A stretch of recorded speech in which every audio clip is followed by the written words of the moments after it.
O candidato ao governo do estado pelo PT, Jerônimo Rodrigues, ampliou a vantagem sobre ACM Neto do União Brasil e tem chances de ser eleito novo governador da Bahia já no domingo. É o que aponta a sexta rodada de pesquisas Atlas Intel à tarde, realizada entre os dias 22 e 26 deste mês. A distância de Jerônimo para a ACM Neto permite especular que a eleição pode ser decidida no próximo domingo. A gente repercute esse cenário conversando agora com o CEO do Instituto Atlas Intel, Andrei Roman. Mais uma vez, prazer tê-lo aqui conosco. Seja bem-vindo. Bom dia, Andrei. Bom dia, Jefferson. Desde quando o Atlas Intel começou a fazer esses levantamentos que os resultados têm revelado um avanço de Jerônimo Rodrigues na disputa pelo governo do estado em detrimento de ACM Neto. Essa pesquisa agora, essa sexta rodada, confirma essa tendência. Mas na sua avaliação, Andrei, o que mais você pode destacar como resultado dessa pesquisa para nos chamar a atenção? Jefferson, eu diria que em relação à pesquisa divulgada uma semana atrás, existe estabilidade. Basicamente, todos os candidatos oscilaram dentro da margem de erro. O Jerônimo subiu 2 pontos para 46,5 pontos. A ACM caiu 1 ponto. João Roma, Kleber Rosa subiram menos de meio ponto. Então, não se trata de grandes movimentos em relação aos nossos números anteriores. Acho que uma diferença das pesquisas Atlas neste momento é que, tendo capturado desde o início a intenção de voto no Jerônimo, como ele sendo apresentado, candidato do PT, nos nossos números, o cenário está muito mais cristalizado que em outras pesquisas, onde as trajetórias de crescimento do Jerônimo são realmente impressionantes. No último IPEC, ele cresceu 19 pontos, por exemplo. Saiu hoje o Paraná Pesquisas também mostrando um crescimento muito forte do ACM Neto, muito forte do Jerônimo, uma queda muito grande para o ACM. Então, acho que a metodologia da pesquisa, neste contexto, separa a Atlas de outros institutos que apontavam resultados bem distintos desde o início, a Atlas apontou um cenário muito mais competitivo. Esse cenário competitivo se mantém, mas o que eu diria que a grande novidade dessa pesquisa divulgada hoje é que pela primeira vez o Jerônimo aparece no empate técnico com a barreira de 50% dos votos necessária para vencer a eleição no primeiro turno. Ou seja, se ele for vencer essa eleição no primeiro turno, isso seria compatível com os dados dessa pesquisa divulgada hoje, e isso está acontecendo, sim, pela primeira vez. Ele, com esses 2 pontos de subida a mais, chegando em 47,5 de votos válidos, está aí com chances de já definir a eleição no primeiro turno, algo que veio acontecer na Bahia em ciclos anteriores, né? A Bahia, em eleições para governador, vem geralmente decidido a eleição no primeiro turno, isso porque sempre tem 2 candidatos muito fortes e pouco espaço para a terceira via. Dessa vez é um pouco diferente, porque, de fato, o João Roma tem aí uma base mais consistente, ele transfere aos eleitores fiéis do Bolsonaro ainda.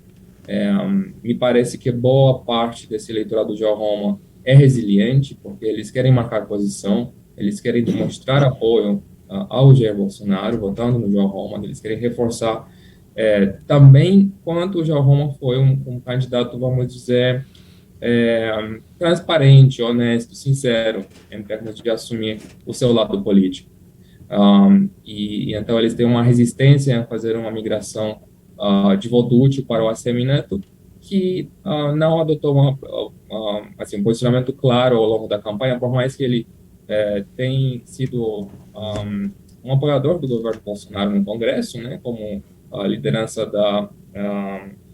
importante da União Brasil, por mais que ele tenha defendido a agenda econômica do governo de várias maneiras, por mais que até a relação pessoal entre ele e o presidente da República tenha sido boa, o ACM meio que dentro do período de campanha buscou esconder, né, esse relacionamento, esse apoio, o eleitorado de João Roma vem percebendo isso, vem criticando isso, né?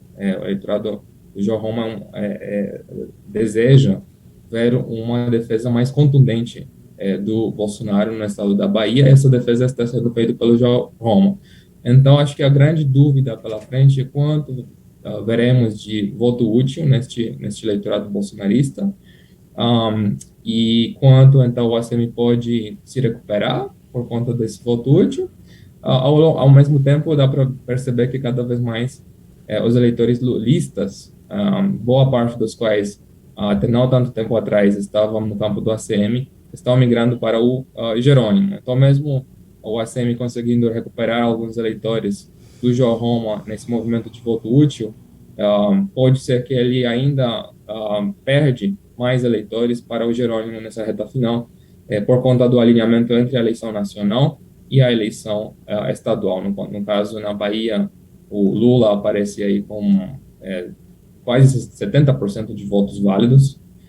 Então, se ele for conseguir transferir mais votos para o Jerônimo nessa reta final, realmente a tendência de definição dessa eleição para governador no primeiro turno. Andrei, você estava destacando a metodologia utilizada por essa pesquisa, que difere de outras pesquisas e que apresentam essas outras pesquisas resultados diferentes também, especialmente aqui na Bahia.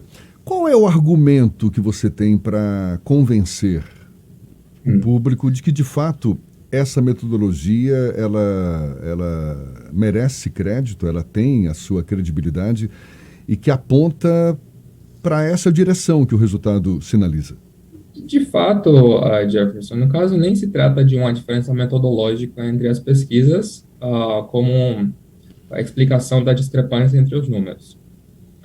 A pesquisa Datafolha, que perguntou sobre certeza de voto no candidato do PT, divulgada no mesmo dia de uma pesquisa Atlas, com cenário de intenção de voto para o governo estadual, mostrou um número idêntico. 38% dos eleitores baianos tinham plena certeza de que iam votar no candidato do PT, e na pesquisa Atlas, Jerônimo, apresentado como candidato do PT, porque na nossa pesquisa a gente apresenta os partidos de todos os candidatos, né? Então não é uma vantagem indevida para o Jerônimo. A gente também apresenta a União Brasil do lado do ACM Neto, PL do lado do João Roma, a PSOL do lado do Kleber Rosa. A pesquisa Atlas, divulgada no mesmo dia, também mostrou 38% para o candidato do PT. Resultados idênticos, divulgados no mesmo dia. A questão é que o cenário principal da pesquisa Datafolha não é este, que pergunta sobre partido. É um cenário que pergunta sobre nomes de candidatos apresentados sem o partido. E o Jerônimo é uma liderança do PT ainda desconhecida por boa parte do eleitorado do Estado. Então, se você pergunta, você vai votar no candidato Jerônimo do PT ou você vai votar no Jerônimo, né, as pessoas não faziam essa associação. E cada vez mais, eles aprendendo quem é o candidato do Partido dos Trabalhadores, para o qual sempre tinha uma intenção de votar, a tendência é de os números das pesquisas convergerem. Então, os números das outras pesquisas estão convergendo aos poucos com os números apresentados anteriormente pela pesquisa Atlas. Neste caso da Bahia, não se trata de uma diferença metodológica para explicar a discrepância entre os resultados. Se trata de uma diferença de questionário, de como você apresenta os candidatos. Diferença metodológica seria a diferença porque a nossa pesquisa tem um outro método de coleta, outra forma de calibragem amostral, outros controles, né? Sendo que o fato de uma pesquisa Datafolha e uma pesquisa Atlas mostrarem resultados idênticos quando comparadas, perguntas comparáveis, mostra que, de fato, não é essa a questão, não é a diferença metodológica que é a questão, né? Andrei, Eu entendo que tivemos do lado dos candidatos mais desapontados com os resultados na pesquisa, críticas, né? Que faz parte, porque as pesquisas representam uma maneira de fazer campanha, né? Você gosta de apresentar o seu discurso num contexto em que as pesquisas mostram que boa parte do eleitorado apoia a sua candidatura, que a trajetória é de ascensão. Então, quando existe uma pesquisa que mostra algo distoante dessa percepção, o que os candidatos fazem é bater na pesquisa do instituto, enfim, Peraí, Isso o faz Ernesto, parte. Ernesto quer fazer uma pergunta também. Bom dia, Andrei. Ernesto Marques aqui.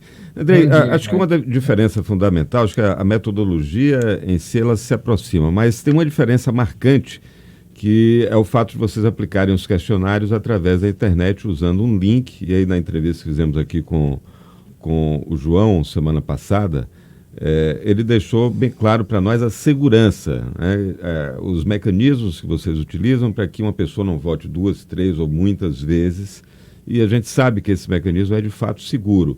Mas eu te pergunto, a distribuição da amostragem, já que não é o questionário presencial com o pesquisador no contato direto com o entrevistado, ela é feita com base em dados de navegação dos internautas. A partir daí vocês conseguem distribuir a amostragem pelo território e fazer a distribuição por cada segmento para ter uma amostra representativa. E seria esse o mecanismo. E, a partir disso, já engato uma segunda pergunta. A tendência, então, é que já nas próximas eleições os demais institutos passem também a utilizar esse mecanismo de pesquisa. E, por fim, eu te pergunto, a presença do pesquisador, ela de alguma maneira é um fator que pode interferir no resultado, ainda que individual ali daquele cidadão que está sendo entrevistado? Qual é o ganho que a gente tem em fazer essa pesquisa puramente remota e se ela dá essa segurança de que a amostragem teve os critérios demográficos, étnicos, etários, etc., como uma pesquisa tradicional? Ernesto, as pesquisas com coleta web, elas são cada vez mais utilizadas no mundo afora. A Atlas conduziu recentemente pesquisas para a eleição presidencial na França. E todos os nossos competidores, mas todos, fizeram pesquisas com coleta digital. Ipsos, que é talvez o que eu chegaria mais próximo ao perfil da Datafolha, é o ator dominante, a empresa dominante desse mercado de pesquisas na França, divulgou resultados com painel web. E a França não é, nesse contexto, uma exceção. No Reino Unido, existe a YouGov, que aborda da mesma forma, com coleta digital. Nos Estados Unidos, temos a Morning Consult. Então, a ideia de que, de alguma forma, a metodologia aplicada pela Atlas seria pouco confiável por ser digital, me parece completamente sem base, sem qualquer embasamento. A gente vê que, de fato, o futuro é cada vez mais pesquisas conduzidas dessa maneira, porque tudo que a gente faz hoje em dia é digital. A nossa conversa agora, né? Eu estou entrando no rádio. Eu imagino agora com 5G Então, cada vez mais, né? Coisas que não eram possíveis uma década atrás são possíveis agora por conta da evolução da tecnologia. Anderei, o Levi Vasconcelos também tem uma pergunta para fazer para você aqui. Ainda nessa mesma linha, Andrei. Ainda tenho 2 perguntas para responder, mas eu vou voltar. Ainda nessa mesma linha, me diga uma coisa. Esse processo digital, num país pobre como o Brasil, não exclui uma larga parcela da população de baixa renda? Vamos lá. Levi, temos dados divulgados pela IBGE recentemente que mostram uma grande penetração da conectividade à internet, mesmo na população mais pobre. Então, em torno de 85% da população adulta do Brasil hoje usa a internet de forma frequente. A gente tem, então, em torno de 15% de eleitores sem acesso à internet. Pode ser que no contexto da Bahia seja um pouco mais, mas esse desafio é um desafio que a gente também contempla na nossa metodologia, é algo que a gente busca entender, né? E ter uma solução para isso. O que acontece para esses eleitores que não têm simplesmente acesso à internet, ou não têm um smartphone, ou possivelmente são analfabetas? De fato, o analfabetismo seja talvez uma das questões mais desafiadoras para as pesquisas de opinião. vou voltar, e eu acho que nenhum modo de abordagem, nem sequer as pesquisas presenciais, contemplam o pessoal analfabeta, porque você tem que ler o nome dos candidatos num disco, por exemplo, uma pesquisa da Folha. Se você é analfabeta, você não vai conseguir ler aquele disco. Mas, enfim, analfabetas à parte, no contexto desses eleitores que são, de alguma maneira, sistematicamente subrepresentados na coleta inicial, essencialmente, a gente vai buscar eleitores que têm um perfil muito semelhante com esses, em todas as características de representatividade da amostra, certo? Então, se a gente está excluindo alguns eleitores que são mais pobres, que moram em regiões mais remotas do estado, que têm apenas escolaridade até ensino fundamental, que recebem Auxílio Brasil, por exemplo, a gente vai substituir esses eleitores que não conseguiram participar da coleta, né, por não terem acesso à internet, com outros eleitores que têm acesso à internet e têm as mesmas características destes que foram excluídos, ou seja, um público muito semelhante, né? Com isso, o perfil geral da amostra, né, ele vai ser representativo do eleitorado que a gente estuda, mesmo com esse desafio de cobertura que você bem descreveu, certo? Então, o perfil da amostra que a gente calibra, ela vai ser representativa por região do estado, por perfil de renda, por escolaridade, por sexo, por uma série inteira de critérios que a gente considera que são determinantes, são muito importantes na hora de definir o voto. E tem mais, em comparação com pesquisas presenciais, pesquisas telefônicas, Atlas usa um conjunto maior de variáveis de controle amostral. Vocês olham para uma pesquisa Datafolha, por exemplo, ela tem 4 critérios de controle amostral. Quais são? Região, porque existe uma aleatorização da coleta territorial, sexo, escolaridade, né? E faixa etária. São esses 4 critérios que o Datafolha usa. Atlas usa esses 4, mas agrega mais dimensões de controle. Quais são as adicionais? Perfil de renda, recebimento do Auxílio Brasil, perfil dos municípios por tamanho e por nível de desenvolvimento. Então, aqueles municípios mais pobres do estado da Bahia terão, dentro da nossa amostra, o devido peso. E, além disso, participação e votação em eleições anteriores. Sobre o ponto de subrepresentar eleitores mais pobres, eu diria o seguinte: me parece que a nossa metodologia chega melhor nos lugares mais remotos e mais pobres do que a metodologia presencial. Quais são os argumentos que eu tenho para argumentar isso? A gente tem muito mais municípios na amostra. Se vocês forem olhar qualquer coleta do Atlas na Bahia, a gente consegue chegar em 300 municípios, por exemplo, uma coleta. Uma pesquisa da Datafolha média, acho que pega em torno de 80 municípios. Então, essa penetração no território não, assim, acontece de maneira natural quando você faz uma coleta aleatória via web. Numa pesquisa presencial, você teria que deslocar um time de pesquisadores em lugares muito remotos para coletar 1 ou 2 respostas, então os custos seriam proibitivos. Por conta disso, a coleta de pesquisas presenciais é muito mais concentrada num número menor de municípios. Então, se você pergunta assim, qual que é a chance da pesquisa chegar na Dona Maria do Sertão, um lugar muito remoto do estado? Provavelmente a gente vai conseguir chegar nela melhor do que uma pesquisa presencial. Tá certo, tá aí. Andrei Roman, que é o CEO do Instituto Atlas Intel, instituto que divulgou essa nova rodada de pesquisas, coloca Jerônimo Rodrigues ampliando a vantagem sobre a Semineto do União Brasil e com chances de ser eleito novo governador da Bahia já no domingo, por mais que seja uma leitura pontual, é o que está sinalizando a pesquisa. Muito obrigado mais uma vez pela sua disponibilidade, Andrei. Até uma próxima. Muito um abraço. Obrigado a vocês. Um abraço. Agora são 8h46 aqui na Tarde FM.